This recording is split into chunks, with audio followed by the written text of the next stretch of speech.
A very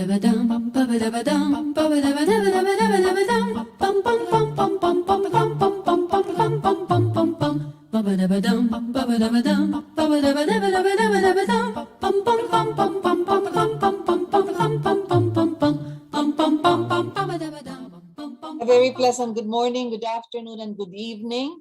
Magandang umaga po, magandang tanghali, magandang hapon, at magandang gabi. Welcome to your hour, and this is Rita Gadi. In the mysterious domain of power, the leader is not the only decision maker. He is much more. He is the incarnation of the group, of the country, of the people. He becomes their spokesman. And by his side stands the woman, the mirror of his vision, the quiet, powerful strength that also comes from his heart.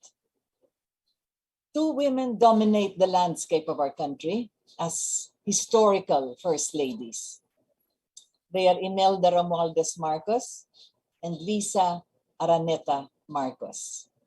They stand out as significant figures in the lives of their husbands, both as presidents of our republic, principally because these two women have lived to the best and the brightest of our times and have touched the lives of millions of our people in their own respective ways. Sa hapon pong ito, nakikita niyo yung pamagat ng ating palatuntunan, two historic first ladies.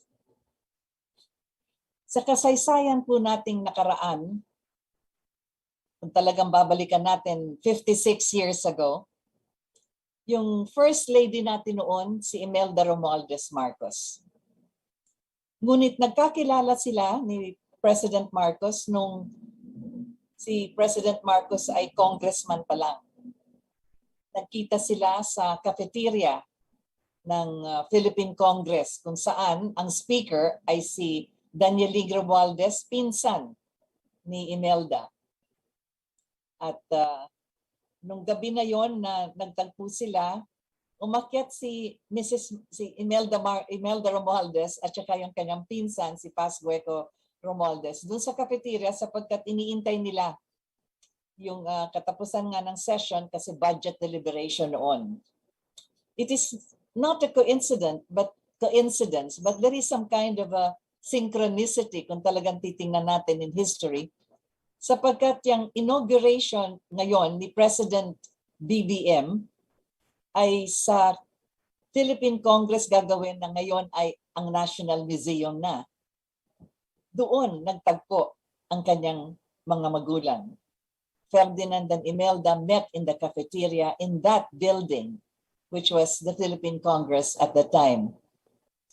At sabi nga natin, nung panahon na yon ay basta nagtagpo sila doon sa cafeteria, ngunit nabighani na si Marcos sa ganda ni Imelda. Kaya kaagad nilapitan niya yung mga kasamahan niya sa Congress, pakilala siya doon kay Imelda. So yun ang kanilang pagtatagpo. So that was how they first met, in the cafeteria of Congress.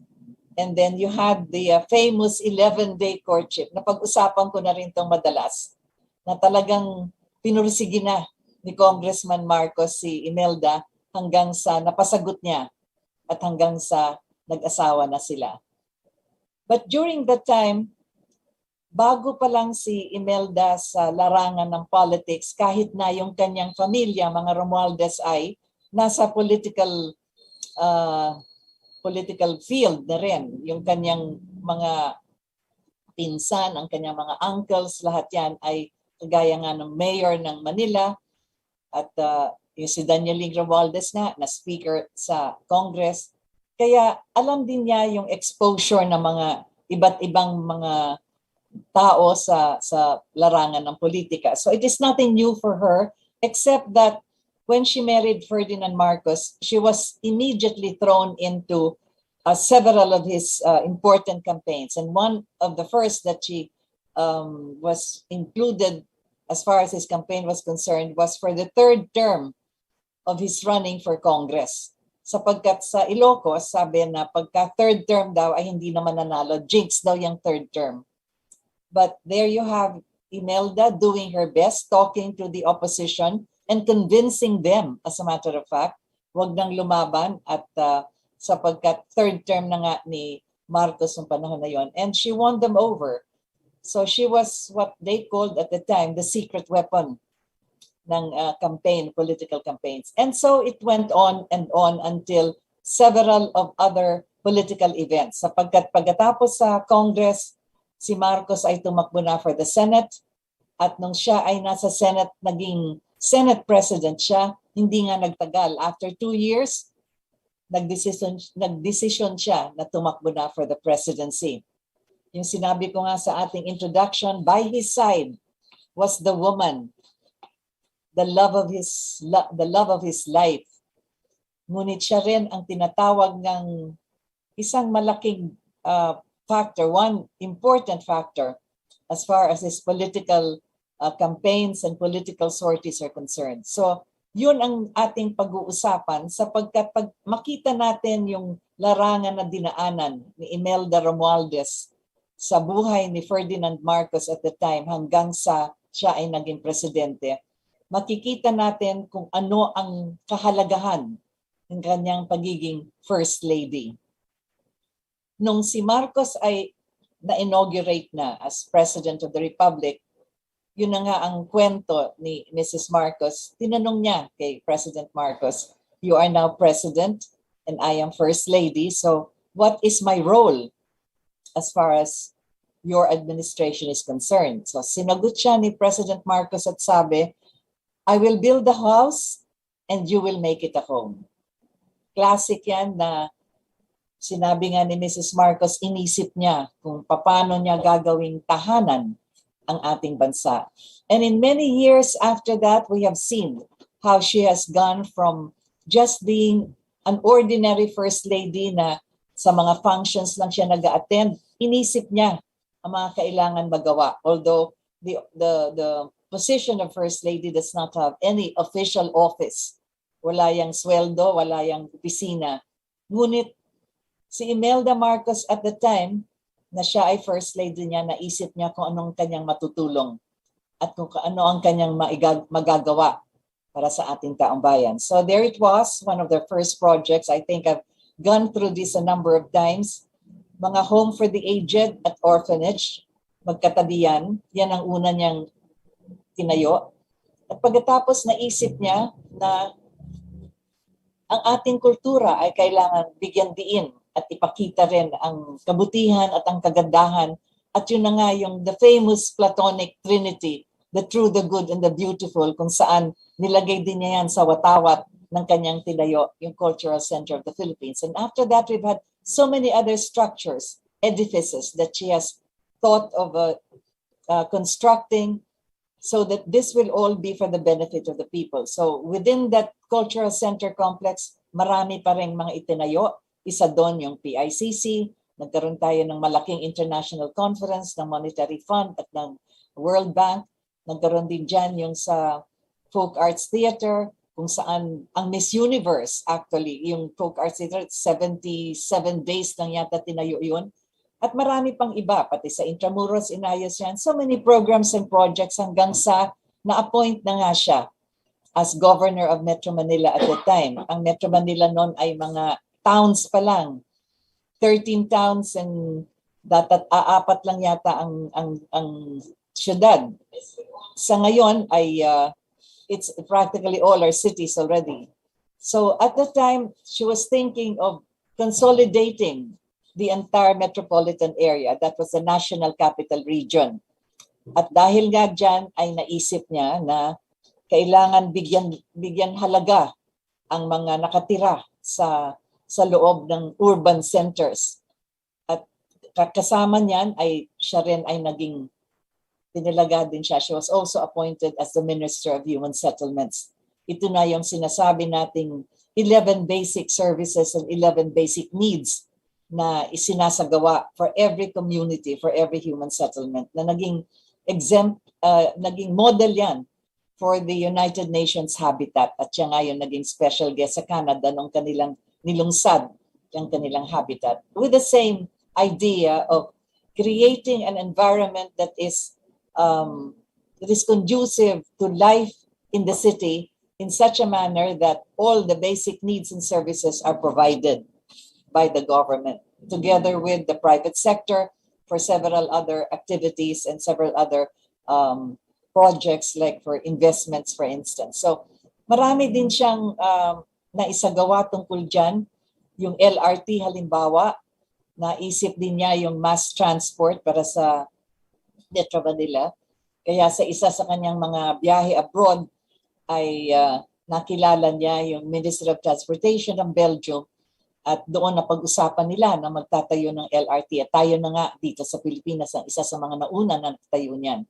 So you could see that she was busy. As a matter of fact, we always suspected that she had the clone sapagkat halos hindi na nga natutulog sa dami ng kanyang mga tinatayong mga programs and projects. Maliban dyan ay siya rin ay tinalaga. She was also tasked to undertake several diplomatic missions, and these are very critical as far as our foreign policy is concerned. Isa na dito yung unang-una niyang pinasukan at the height of the Cold War, na pag-usapan na rin natin ang ibig sabihin ng Cold War, when the world was diametrically divided between communism and democracy, so that you had the allies of the United States of America were democratic, and then you had those that believed in communism. And at that time, itong Soviet Union with all its republics, yan yung bastion of communism. Ang China at that time ay nagsisimula pa rin at lumalaganap din sa kanilang idea of communism ni Mao Zedong at ni Zhou Enlai at sila at mga kasamahan nila doon sa China, because they also had to tackle extreme poverty of so many millions. So kaya kinailangan nila yung tinatawag ng Cultural Revolution to be able to upgrade not only their economy but the lives also of the Chinese people. So doon nakita natin na ang mga communist countries ay pwedeng masabi natin na kalaban in a way, although wala nang gerang actually in confrontation sa mga armas, ngunit andun pa rin yung hidwaan hanggang sa nakita natin yung pagputok ng Vietnam War. Surrogate war nga ito between the United States of America and the Soviet Union. Nahati ang Vietnam, North and South Vietnam. At yun ay pinanood natin in a way kahit na hindi tayo sumali sa mga gera na yon. Nagpadala din si President Marcos ng mga engineering battalion sa reconstruction, medical assistance at lahat ng yon. Ngunit he refused to send yung mga combat soldiers para lumaban doon sa gera na yon. Whatever it is, gano'n na nga ang retrato. That was the picture of the world at the time. So the diplomatic mission that she first took upon herself as instructed by President Marcos was to go to Moscow and to befriend a communist country like the Soviet Union, the Union of Soviet Socialist Republic. Para bang sinasabi na she opened actually the Iron Curtain. So yun ang isa sa pinaka-critical na kanyang naisagawa. And that was where she was also given the award of a comrade of the Soviet Union. Kaya taon-taon siya ay inaanyayahan na dumalo sa Soviet Union, hindi lamang sa mga iba't ibang bagay tungkol sa mga investments, ngunit sa tinatawag natin na it's not only in the line of diplomacy, ngunit sa culture din, sapagkat yung tinatawag na Tchaikovsky competition na isinasagawa sa Moscow, siya ang parating special guest doon. And so you could see that over the years, I think more than 10 years, she was going back and forth to Moscow. Yung isa pa rin na diplomatic mission na kanyang isinagawa, also upon instructions of President Marcos, was to go to Beijing, to start the opening of diplomatic relations with the People's Republic of China. Again, sabi nga natin, this was a communist country. Kaya kung titingnan natin, pinasukan ni Mrs. Marcos yung mga lugar na yon na sasabihin natin ay kalaban in quotes ng democratic way of life na kung saan ang Amerika, which is a long time ally of the Philippines, at nung panahon na yon ay meron pa silang 2 military bases dito sa Pilipinas, ay talagang medyo nabahala.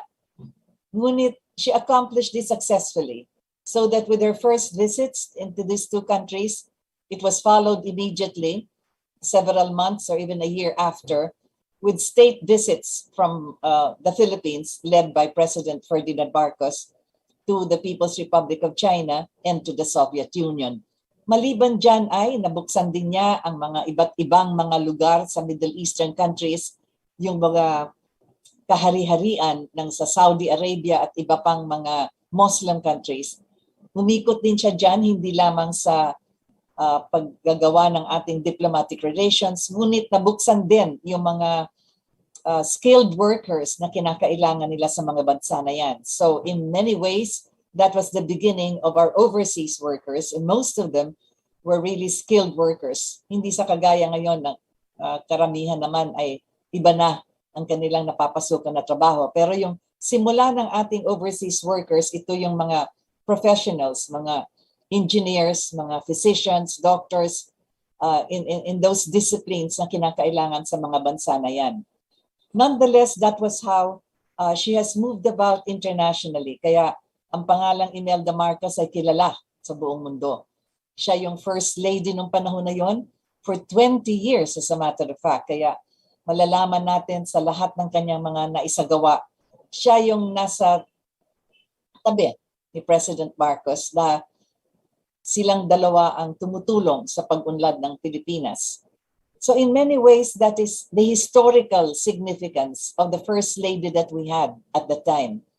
Because in addition to all the programs and projects that she has undertaken, she has also been able to build her own ideology and her own philosophy as far as the importance of the human being is concerned. As a matter of fact, yung unang diskurso niya, her first speech in the United Nations was the new human order, na ipinapakita na yung mga ibang bansa na nagsasalita dyan, ang pinag-uusapan ay military powers, yung kanilang economic advancements and achievements. Ngunit ang kanyang pinag-usapan dyan ay paano natin mapapabuti ang buhay ng mga tao sa mundo. Mas mahalaga yan. So yun ang kanyang signature, as a matter of fact, a speech, yung unang-unang salita niya sa United Nations. Sa madaling salita, for 20 years, as First Lady of the Philippines, alam natin ang mga kanyang naisagawa. Sa Tondo, nagtayo siya ng mga housing programs. Pagka nagkakaroon ng mga disasters, andyan siya nangunguna sa pagdala ng mga relief goods. At lahat pa ng mga ibang bagay kung saan siya ang tinatakbuhan, siya ang kinakausap, at siya ay, yun na nga, busy-busy sa lahat ng mga activities na yan. Yan ay 20 years ng administration ni President Marcos. Ano bang nangyari isang buwan ng taon ng 1986? Nagkaroon kasi ng pagbabago ang pagtingin ng Amerika sa ating bansa sapagkat nakita nila yung isinagawa ni President Marcos tungkol sa mga military bases halimbawa. He has cut down the length of time that the bases could occupy the Philippines from 100 years or 99 years. He cut it down to 25 to be reviewed every 5 years. Several other provisions in the original military defense treaty between the Philippines and the United States of America were also amended such that instead of waiting for Congress to allocate funds that they would give to the Philippines as military aid or economic aid or whatever aid they would consider this, imbes na parang yun ang kanilang tulong sa Pilipinas, President Marcos said that you had better just pay rent for the occupancy of these bases. Thousands of hectares yan. Kaya bayad na lang kayo ng rent. Imbes na mag-iintay pa ang Pilipinas kung anong dole out ang ibibigay ninyo at kailangan pang aprubahan sa inyong Congress. And then of course, we had a Filipino commander installed. in this American military bases, and the Philippine flag flying also over this base. Plus the fact that, yun na nga, hindi pumayag si President Marcos na magpadala ng mga sundalo na mga magko-combat doon sa Vietnam. So makita natin na ang Washington at the time na bahala sa ganitong klaseng palakad ng ating foreign policy. At sa haba na rin ng panahon, naisip nila na lahat ng mga kinakailangan na gawin dito ngayon sa third world countries, at lalo na ngayon na lumalakas na rin ang China, kailangan na palitan na o alisin na si President Marcos. And that you could see but that was the experience that the country went through at the time. I am detailing this in many ways every time I have spoken of the intervention that Washington or the Pentagon or whatever invisible government you may call them, as far as our national politics is concerned. And that is where I get my sourcing from no less than the book of the Secretary of State at the time, Secretary of State George Shultz, where he graphically explained why there has to be change as far as our head of government is concerned. Sa madaling salita ay tayo rin ay naging witness dito sa mga iba't ibang mga diplomats, foreign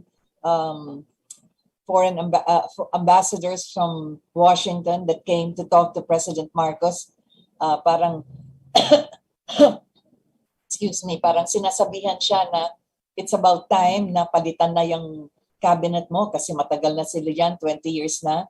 It's about time na si Mrs. Marcos alisin mo na sa mga posisyon niya, gawin na lang siyang ordinary first lady sapagkat ang dami-dami na niyang proyekto, baka siya pa ang papalit sa'yo. They were also a little worried about that kasi kaya kasi ni Mrs. Marcos na pumunta sa ibang bansa at makipagkaibigan kung sino man ang head of state. But nonetheless, there were already these murmurings, and not only murmurings, but already some kind of a manipulation or maneuvering to remove Marcos from the presidency. And that is where perhaps former Senator Enrile now, who is going to be appointed shortly as a legal advisor of President Bongbong Marcos, is also wary of the fact that at one time, some 36 years ago, you had movements coming from Washington that had done changes as far as our government is concerned.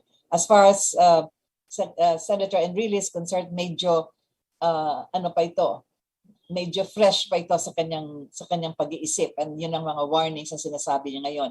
Sa madaling salita, yun na nangyari. Yung huling pumunta dito, yung si Senator Paul Laxalt na sinasabi niya kay President Marcos na kailangan siguro bumaba ka na. And sabi nga ni President Marcos, there will be an election in 1987. Hanggang doon na lang yung aking term. But actually, they wanted him out. So, dumating naman yung former ambassador ni si Philip Habib. At yun, talagang hindi lang sa kanyang listahan, binasa niya kay President Marcos at the time kung ano ang gusto ng Amerika. Palitan na yung Chief of Staff, alisin na si General Ver, ilagay na si Fidel Ramos.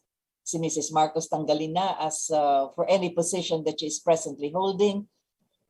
Gusto nila na palitan na yung mga provisions ng Military Defense Treaty at yung ano man yung mga sinasabi nga ni President Marcos, yung timeline na yon at pati yung pagbabayad ng renta.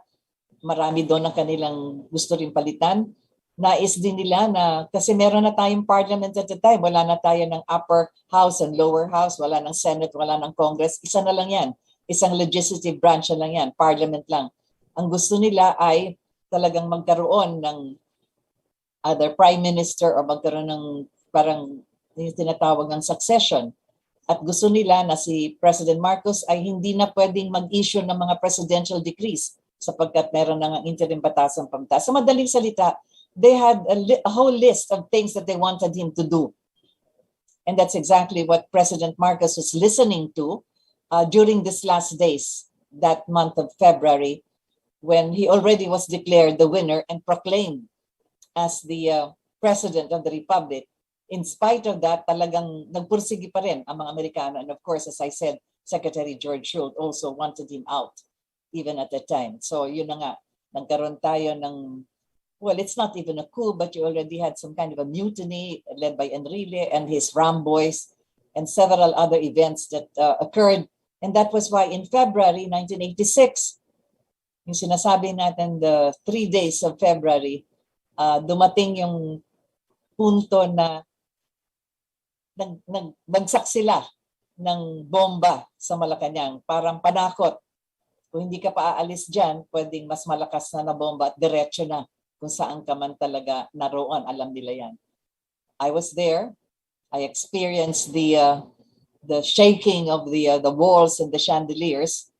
But then, of course, that was also supplemented, if you call it that, by a telefax note coming from the American embassy, unsigned, but addressed to the office of the president, saying that yung mga tao sa EDSA, kung sakali man sila ay lumapit na at magtugon ng Malacanang, at kung si Marcos ay magdidepensa sa sarili niya at gagamit ng marahas na paraan just to defend Malacanang, ang Amerika ay magpapadala ng kanilang Marines to defend the people. So medyo mabigat na talaga ang nangyari noon until February 25, the Marcos family had to leave.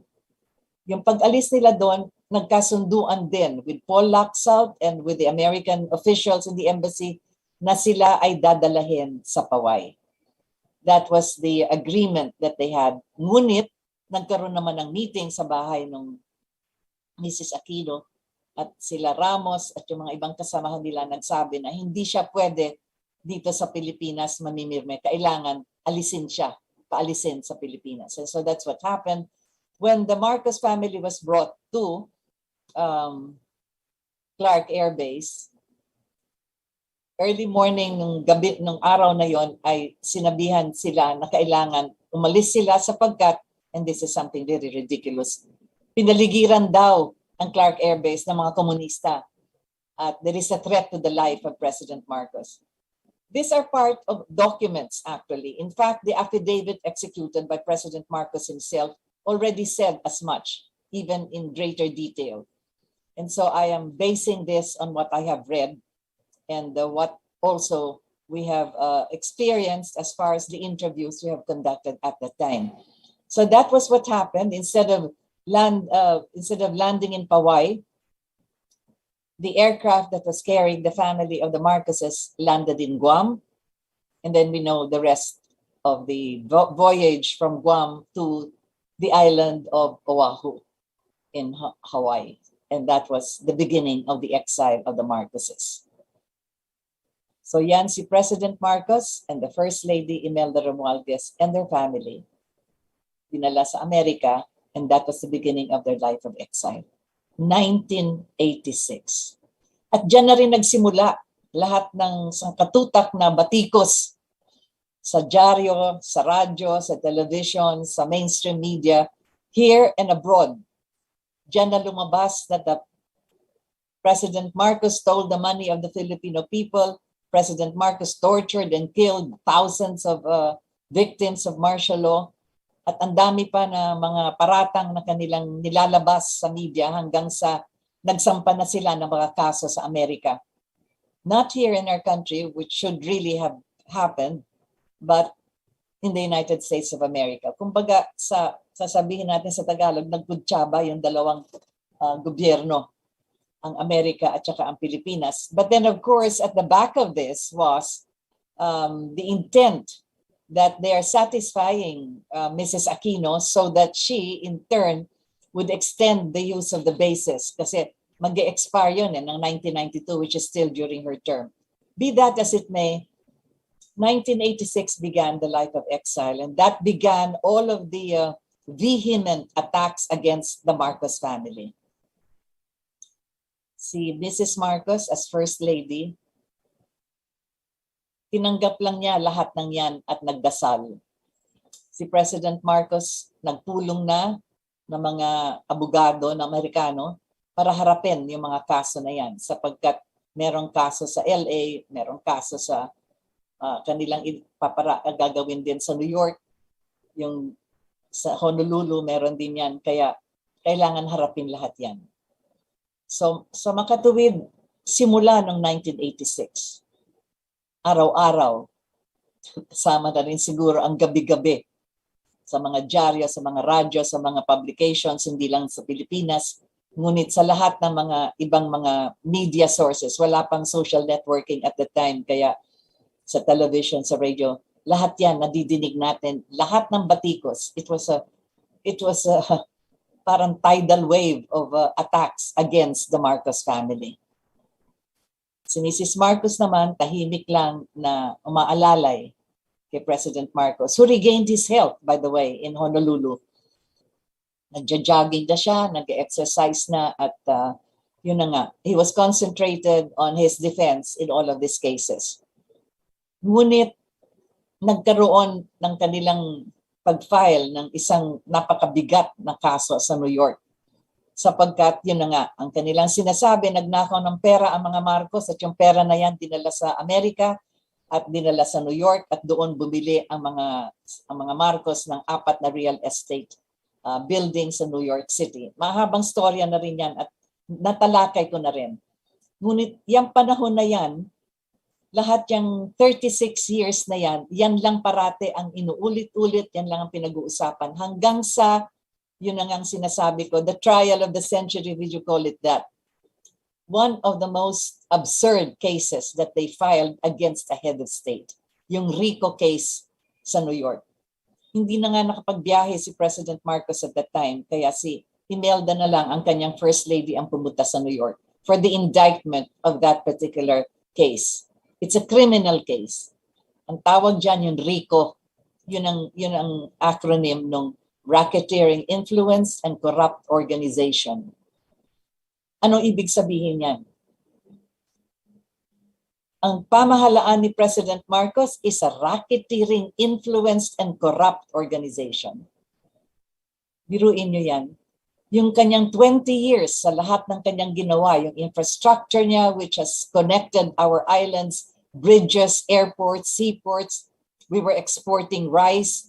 We had how many? 27 dams, geothermal, hydroelectric. Lahat ng yan ng kanyang ginawa nung panahon yan, 20 years. According to that law of America, the government of the Philippines during that time was a racketeering, influenced, corrupt organization at ang namumuno dyan ay si President Ferdinand Edralin Marcos. Napakasakit na paratang yan. Ngunit yan ang kanilang ginawa sapagkat wala silang mahanap ang ibang batas doon na kung saan magtutugma na nagnakaw si President Marcos sa taong bayan. At dahil yung pera niya ay nakaw, yun nagkakaroon ng jurisdiction ang Amerika sapagkat yung pera na yon ay binili ng 4 na gusali na malalaking buildings sa New York City. Nakwento ko na rin, hindi naman lahat ng nangyari dun sa trial na yon, pero nakwento ko na rin kung ano nangyari dyan sa trial na yan. Sa dinami-dami ng mga dokumentong kanilang nakuha, sa Malacanang, sa mga bangko, sa mga opisina, sa dala ng mga Marcos nung sila ay dumating sa Honolulu, sa makatuwid, lahat yung mga papeles na yan, 350,000 pages of these documents were all part, supposedly, not supposedly, were all part of the evidences na ipipresenta nila sa court. 3 months and a half, almost 4 months, 95 persons ang kanilang pinaupo sa witness stand at isa-isa nilang pinipiga na magsalita para sabihin na nagnakaw si President Marcos sa taong bayan sa Pilipinas. So ganun kahaba yun. At ang magdidesisyon yan ay ang jury, 12 members of an American jury. Yan yung mga pinipili sa mga voters list o sa phone book, kung saan-saan yan sa New York, sila ang tatayo na parang judge ng kaso ni Mrs. Marcos. Maliban pa sa 12, nagdagdag pa sila ng 6, sakaling may magkasakit o sakaling merong umalis o mawala din, itutuloy-tuloy yung ano na yan, yung kaso na yan. So you could see what America in collaboration with the Philippine government has done against the Marcoses at that time. Yung kaso na yan sa RICO. So yun na nga, sa haba ng 3 buwan at kalahati, nagkaroon ng iba't ibang mga diskusyon sa korte tungkol sa mga ebidensyang pinalalabas at nasabi ko na rin ito. Ni isang dokumento at ni isang witness walang nakapagsabi na nagnakaw ng pera ang mga Marcos sa taong bayan. Saan ba yung pera na yan? Sa National Treasury. Yung National Treasury na yan na ginagamit para sa national budget, para sa pagpapalakad ng pamahalaan, para sa gobyerno at mga programs and projects ng gobyerno ng Pilipinas. Sa lahat ng mga dokumento na yon, pati lahat ng mga dokumento na kuha na sa bangko, wala ni isa na tatayong sa testament na ninakaw yon sa taong bayan ng Pilipinas. So you could see that the decision had to be unanimous. Sapagkat kahit na nahalungkat na lahat na yan at napakinggan na yung mga nagsalita sa witness stand, wala ni isa ang nagsabi na nagnakaw. So, ano nangyari? The decision was unanimous, acquitted si Mrs. Marcos.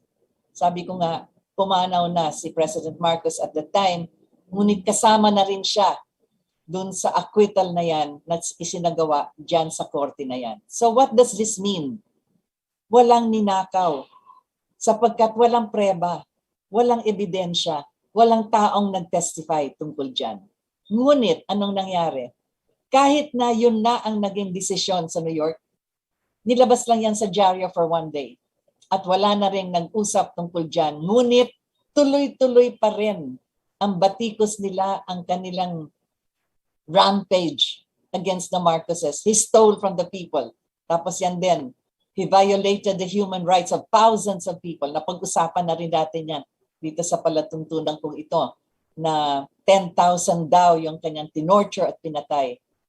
At sinabi ko na rin, yung kaso na kanilang final sa Honolulu at hanggang sa LA is not a case for the violation of human rights of individuals na nag-akyat ng kaso na yon. Those are cases of claims. In other words, civil claims for damages incurred by these individuals without having to prove that the torture or the murder or the killing that happened to those individuals or to their relatives na kaya nga nagsampa ng kaso doon.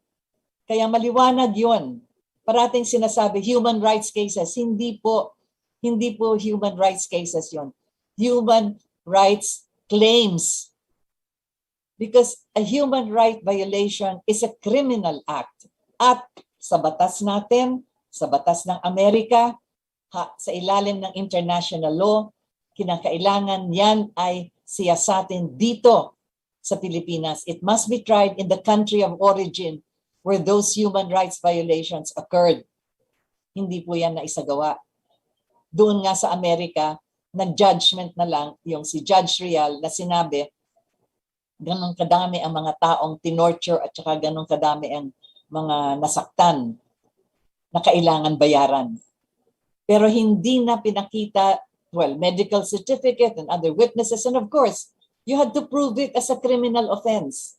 Hindi na yan siniyasat because, to be able to convict a person of a criminal offense, it has to be beyond reasonable doubt.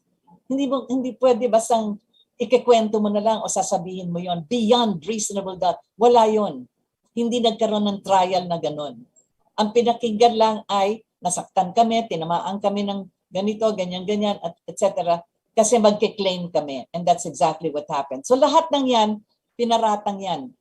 Ang nangyari dyan, ito yung araw-araw halos, walang tigil, every time madidinig yung pangalan ng Marcos, kanilang nilalabas yan. Human rights violation, at saka yan nagnakaw ng yaman. Kahit na tapos na yung mga kaso na yan. Because remember, the human rights claims were already dismissed in Hawaii.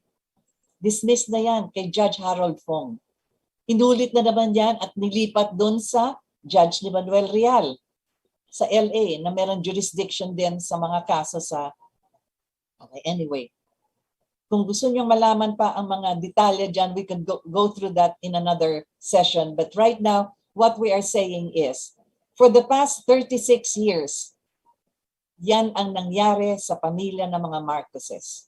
Tuloy-tuloy na pagbabatikos, walang ginawa ang mga opposition, wala silang tigil sa kanilang all of these vicious attacks that they continue to repeat in media and whatever else they could use to be able to say that Marcos was a thief and that he was a human rights violator.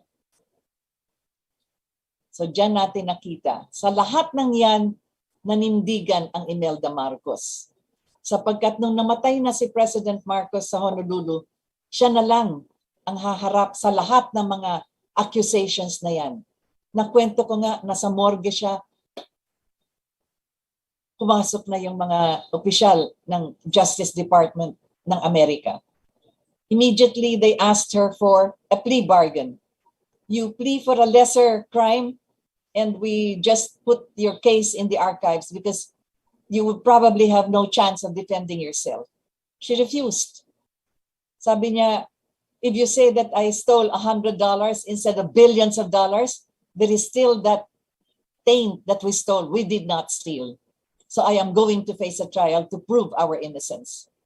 O sa korte, no, andun na siya sa New York, ilang beses ang kanyang blood pressure tumataas, ilang beses siyang dinala sa clinic doon sa korte sapagkat nahilo, magko-collapse at kinakailangan na ma-monitor yung kanyang blood pressure hanggang sa kinabitan na nga siya ng isang gadget na nadidinig namin yan. We could hear this in the courthouse, in the courtroom.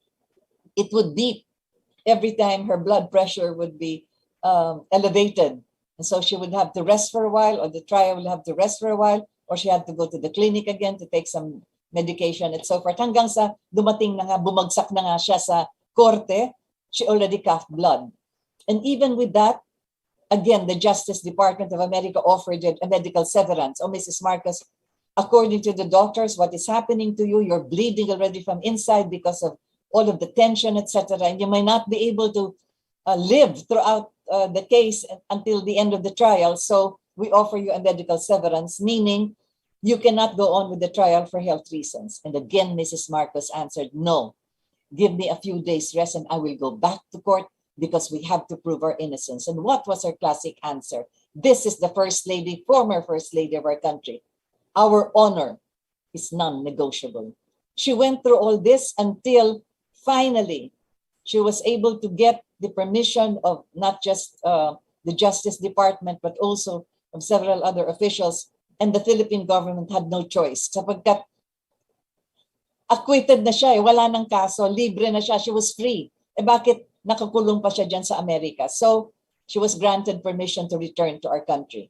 And that's exactly what she did. Nakita naman niyo yung kanyang pagdating, kung gaano kadami yung tao magmula sa airport hanggang sa pagpunta niya sa Philippine Plaza kung saan siya unang tumira. Sa dami ng taong sumalubong sa kanya. Sabi nga, sinulat nga ito ni former Secretary Blas Ople sa kanyang column, are these the people who have accused her of stealing their money? See how they have lined up the streets to welcome her. Halos hindi makadaan yung dinadaanan ni Mrs. Marcos. Kung naaalala ko yan, parang ganyan din ang nakita natin nung nagmo-motorcade ang kanyang anak na tumakbo as president of our country itong nakaraang halalan. Ganun din kadami at kakapal yung taong sumalubong kay Imelda habang si Mrs. Aquino ay nasa poder pa. At ganun pa rin ang sinasabi, magnanakaw, etc. and all of that. The First Lady stood her ground. Sabi nga niya, 980 cases naman ang sinampa laban sa kanya. Can you imagine this? More cases than the number of days in a year. And she faced it all. So in the past 36 years, as she stood from one courtroom to the other, they could not find again a single evidence, no proof that money was stolen from the Filipino people. No evidence. Kaya na-dismiss na lahat ng kaso na yan in Philippine courts against her, against the former First Lady. Na-dismiss na yan sapagkat lack of merit and no evidence. Sabi nga sa court dun sa LA, the only thing they could present in this court, doon sa LA, are newspaper clippings. At yung kanilang witness was a man, a certain Fernando, who testified na newspaper clippings ngayon. Kaya sabi nga ng mga justices ng Court of Appeals na, the Ninth Circuit Court of LA, ano ba itong pinapakita ninyo? Walang preba. No merit, no evidence. You cannot bring newspaper reports, newspaper clippings here in this court. You have to prove that money was stolen from the Filipino people. Anyway, so ganun na nga ang nangyari. Imelda Romualdez Marcos as First Lady stood her ground and faced it all. At pumasok pa siya sa larangan ng politiko, pumasok siya sa Congress, nag-Congress pa siya sa Leyte at dito rin sa Ilocos. That was the former First Lady Imelda Romualdez Marcos. A historic figure. Wala kang makikita pang ibang First Lady na kagaya niya. Hindi lang sa dami ng project na kanyang nagawa, hindi lang sa dami ng kanyang natayo na mga tertiary hospitals, at sa iba't ibang bagay pa na kanyang napasukan kagaya ng kanyang diplomatic missions. Isang pinakamatindi dyan yung sinasabi ko ngang pagpasok niya sa Libya. Can you imagine? Mindanao, Sulu, and Palawan was threatening to secede with the support of Colonel Muammar Gaddafi of Libya. He was supporting hindi lang sa armas, but of course spiritually, kasi lahat ng mga wars of liberation all over the world, sinusuporta niya yan. Pinuntahan siya ni Mrs. Marcos. 4 na araw, halos 5 araw, hindi siya hinarap ni Colonel Gaddafi. Saan-saan na kami dinadala para tingnan yung museum, yung mga ruins, lahat yan. Ngunit wala pang audience kay Colonel Gaddafi na siya naman talaga ang kailangan puntahan doon at kausapin. Full cabinet delegation yan, kasama niya. Halos full cabinet. Si Senator Enrile, andun siya. General Ramos, andun din. Sila ang unang-unang lumikas. They left Mrs. Marcos. First Lady Mrs. Marcos. They left her in Libya, in Tripoli. Kaya si President Marcos, sabi nga sa long distance, nako, umuwi ka na kasi si Enrile at si Ramos nagsasabi nga na hindi ka nahaharapin ni Gaddafi. First Lady Imelda Marcos said, give me a little time, 1 day or 2 days. So yun. Pinuntahan niya yung ama ni Colonel Gaddafi. At sabi niya, I come in peace and I want to talk to your son. And he hasn't met with us for the past 4 days. O kaagad, tawag sa telepono. By the time we were returning back to Tripoli, kasi nasa desert sa desert nakatira yung ama ni Gaddafi. Ayun na, sinasalubong na siya ng kanilang Secretary of State, si Dr. Al-Treki, at sinabi that Colonel Gaddafi will meet with you. And the first words Mrs. Marcos said to him, I come in peace. We want peace in Mindanao. So doon nagsimula yung pag-uusap nila kung anong magagawa na hindi na siya susuporta ng armas at hindi na kailangan magsisid from the Republic of the Philippines. Pinakita ni Mrs. Marcos ang mapa. Andito lang ang karamihan ng mga Muslim dyan sa Mindanao. 3 or 4 provinces only. Whereas the rest of the 65 other provinces are all Christian or other tribes or other religions. Samantalang dun sa tinatawag na Islamic Conference, walang binatbat na, walang bukang bibig si Miswari na sabihin talagang may genocide, pinapatay kami. So you could see how this, maneuverings actually she had to face.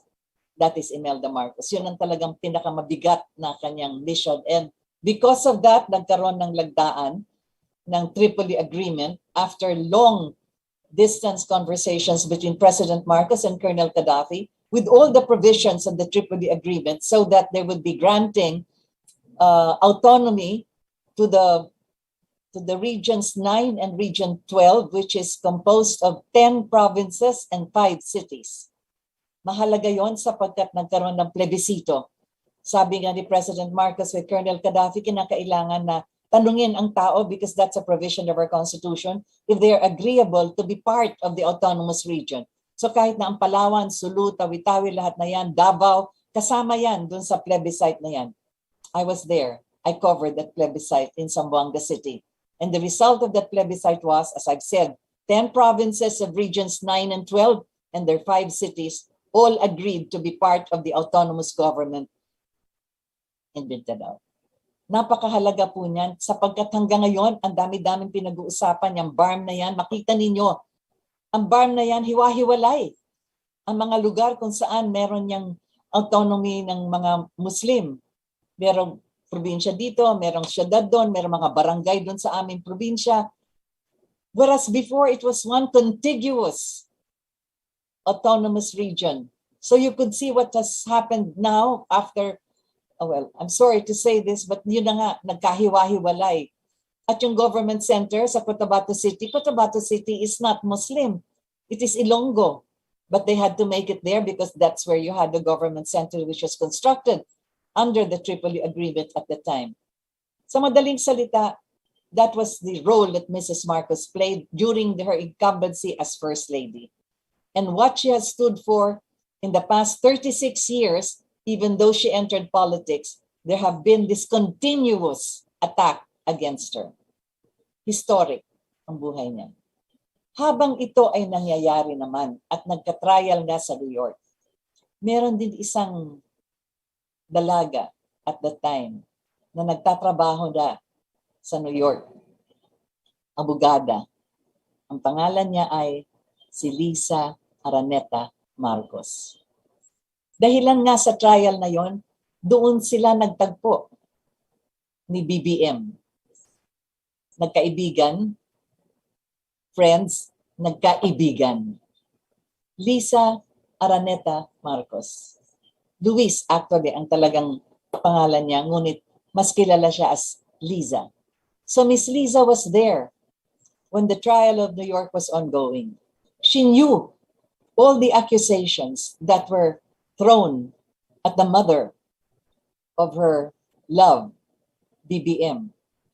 She understood all the, well, everything that was done at the time, being a lawyer, and she was already practicing in New York, as a matter of fact.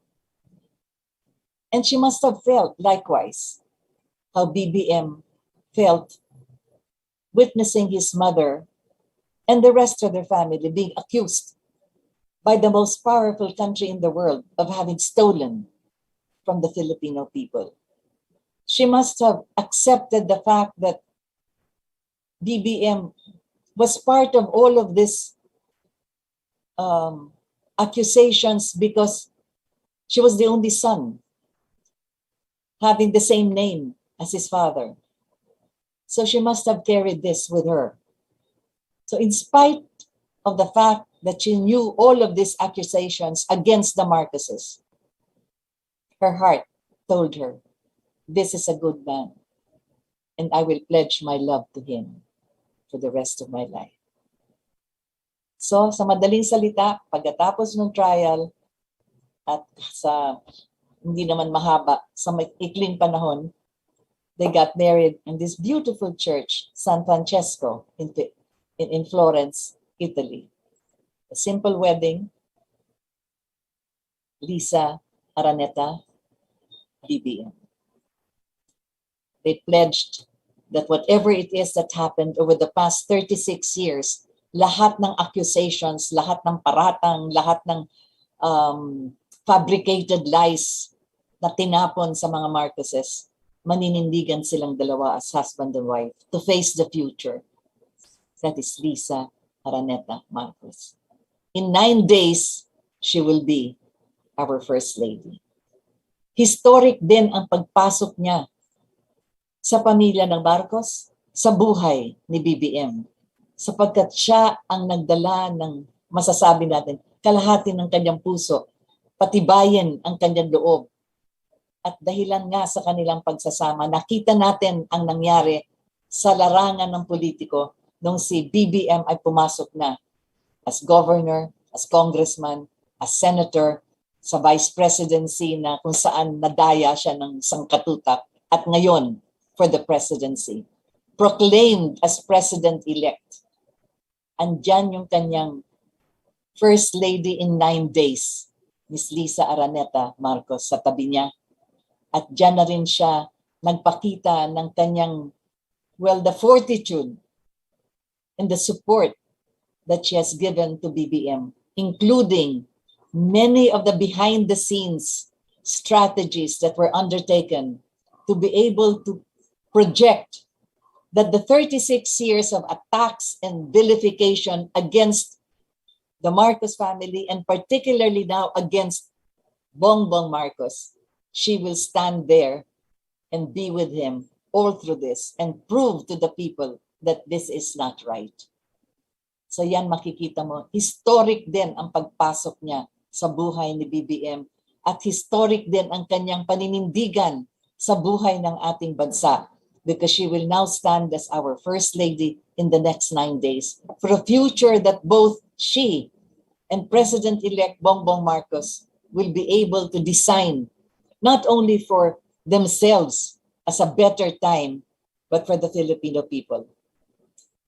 Bago po tayo magwakas, ay nasulat ko nga yan tungkol dyan, sapagkat nais kong diinan kung gaano kahalaga itong dalawang First Lady na ito. Naalala natin ang nangyari noong 1986 at ang pagpasok ni Miss Lisa Araneta sa buhay ni BBM. Sapagkat yan na nga, pumasok siya yung, ang tawag ko dyan, the theater of sufferance, sapagkat 36 years walang ginawa ang mga opposition kundi batikusin ang mga Marcoses. And the lady that I've talked about, that is Miss Luis Liza Cacho Araneta, who eventually became the wife at the time, yung nangyayari nga yung trial sa New York and afterwards, the wife of Ferdinand Marcos Jr. She is a lawyer and the managing director of the Marcos Ochoa Sarafiatan law firm. She has taught law in several Philippine universities. She is the hands-on wife and mother of 3 Marcos sons: Ferdinand Alexander, who is now congressman in Ilocos, Joseph Simon, and William Vincent. And Miss Liza is also known as a social media influencer, an expert organization strategist, which we have seen and which we have experienced in the recent presidential campaign. Her genius was felt in how the people from diverse communities were harnessed into a massive cheering multitude. A multitude that thickly crowded the streets where the BBM Inday Sara vehicles were passing, and they were all packed in the vast open fields of the spectators during the rallies. Clearly, the months of social networking and all those vlogs showed the very real and truthful Marcos stories into the living rooms, the mobile phones, the laptops, the YouTube, Facebook, Twitter, and the weekly Zoom programs. All of these contributed immensely to the rising tide of people rejecting the lies and falsehood articulated in mainstream media by oppositionists against the Marcoses. 36 years of vindictive and fabricated accusations were rejected by the people because finally they found a leader whom they could trust to liberate the country from the quagmire of lies. They carried the name of Marcos loyalists with pride and joined the call for unity, the rallying cry of BBM's vision. Miss Liza was the strong presence that shaped that call. She was the vision and the foundation of BBM's individuality. While she was still in her legal career practice in New York City, where she and BBM first met, she already knew, as I have said, all of these convoluted absurdities that were presented by the American prosecutors during the Imelda Marcos trial. These were coupled with the destructive propaganda abroad and domestically. Miss Lisa must have also felt the pain that BBM, her future husband, was experiencing while the mighty sword of American justice was slicing the innards of the Marcos family. Soon after the Imelda trial, as I've already said, Miss Lisa's love walked her to that beautiful chapel, San Francesco in Fiesole, Florence, Italy. It was there where she pledged her life to BBM, Ferdinand Marcos Jr., the man she has chosen through the worst of times the past 36 years inflicted against the Marcoses, and with their exchange of vows towards the best of times that both of them intend to create. Walk with me as we go through the vicious litany of lies against Ferdinand Marcos Jr. and the assaults against him as the heir of alleged stolen wealth, human rights violations, and other fabricated crimes, all of which were directed at destroying Ferdinand Marcos Jr. Walk with his wife, Miss Liza, who looks with fortitude and calm at BBM, and the manner by which he faces his critics as a statesman, without rancor, without anger, without hate, but with the proper and decent behavior of a highly educated, well-bred gentleman. It is Miss Liza who stands to the left and to the right, at the front and at the back of her beloved BBM, especially when the tempests of the opposing forces lash out with their invectives in media. Social networking is one of her powerful fortes, the platform of simple, inspiring, and entertaining dialogues and monologues to show how her family behaves, how they live their daily ordinary lives in pleasant good taste and humor, how she has honed her sons to ignore the ugliness of those who spew bile at the Marcos name. Her family has become natural with the best and the finest of manners of behavior in the ordinary course of daily life, sharing with the spectators who watch them that goodness and discipline are ingrown and nurtured in the home. And it is the mother, Miss Liza, who presides as the vortex of the sublime in their home. Miss Liza Araneta Marcos, our present First Lady in 9 days, now writes her signature on our country's history for the next 6 years. There will definitely be more discoveries of her character and activities, and a deeper appreciation that we may be able to give her and honor her with in the public domain that she would forthwith occupy. These are the two historic first ladies of our land, Imelda Romualdez Marcos and Liza Araneta Marcos. They are both shaped by a timeline of 56 years, by circumstances mostly beyond their control. And yet, they are bound together by the identity of the Marcos name. 36 years apart, a road of memories that spans the distance between them, a bridge of special feelings that contains the joys and the sorrows that both of them share. Individually and yet separate in their togetherness, they are the faces, the presences, the personifications of the ideal in the First Lady of a majority elected president. They are both chosen and destined by history, having gone through parallel highways and crossroads. Both are wives of presidents whose visions for the country speak of greatness and unity. We are all honored to be both witnesses and participants to this spectacular political event. These are the two historic first ladies of our country, Imelda Romualdez Marcos, Liza Araneta Marcos. Thank you for having joined me. And this has been your hour. But before we close, I always forget to look at those who joined in. So just briefly reading the names and acknowledging their presence. 5 o'clock is the start of our Zoom program. So here we are. Thank you po sa mga vlogs nyo. Marami po ako natututunan. This is Sugar Vlogger.